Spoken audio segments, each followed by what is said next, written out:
Crusaders likely to be hit hardest by mooted All Blacks camps during Super Rugby. Crusaders likely to be hit hardest by mooted All Blacks camps during Super Rugby. Saint-Dominguez' decision to agree terms with French club Bordeaux won't create discomfort for the Crusaders in the short term. However, NZ Rugby's edict that the Crusaders, along with the 4 other Kiwi Super Rugby teams, must release a select number of All Blacks to training camps will have a negative impact on their title defence is less certain.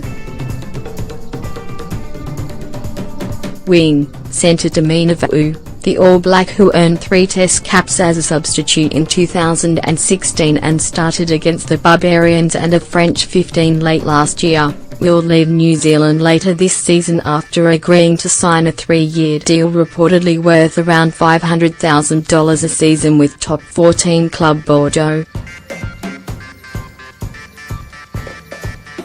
It will be reasonable to interpret the 25-year-old's decision to play in France this way, that he wants to cash in on the healthy contract offered by Bordeaux, and in doing so allow himself to secure his future prior to the pre-World Cup shopping spree by overseas clubs, and accepts competition for places in the All Blacks squad could prevent him representing the team again.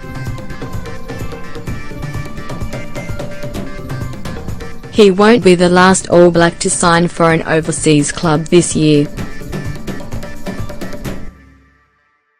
Among those to already do so in recent times are Charlie Ngatai, Lemus Sopohoga, Liam Messam and George Moala, and there has been speculation that Crusader non-capped loose forward Jordan Taufua is also considering a move outside New Zealand.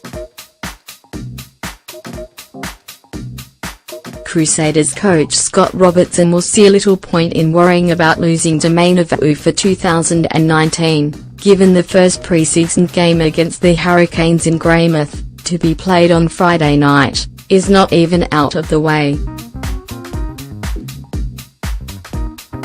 He may be less cheerful about the prospect of being forced to surrender a number of his key players, and this is certain to include his skipper Sam Whitelock and All Blacks captain Aaron Reid, to several All Blacks camps throughout the upcoming season. Details remain sketchy, but the NZ Rugby will demand some Test players leave their Super Rugby teams at least a couple of times throughout the campaign to attend camps that could last a couple of days. Given the high number of internationals in their squad, the Crusaders are expected to be hardest hit by this policy. Robertson was reluctant to offer his views on the controversial issue, given NZ Rugby is yet to publicly confirm details of the plan.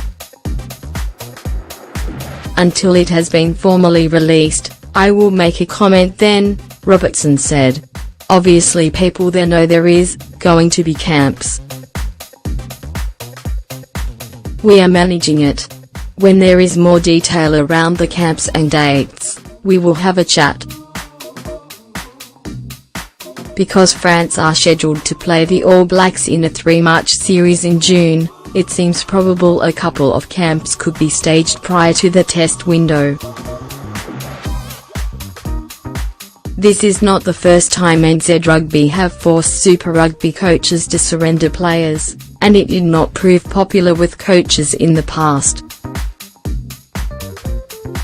Robertson's predecessor Todd Blackadder was reconciled to the fact he would lose a group of key players during several of his campaigns after the 2011 World Cup, but that did not necessarily mean he had to agree with the policy, although the All Blacks were not forced into strenuous contact sessions during the camps. The rhythm of the Crusaders' training week was disrupted and there was a concern players could be distracted from their task of concentrating on Super Rugby.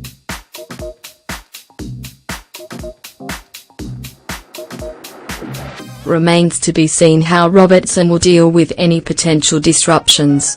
Kick-off for the warm-up game between the Crusaders and Hurricanes in Greymouth will be at 5:30 p.m. The Crusaders will travel across the Southern Alps on Friday morning.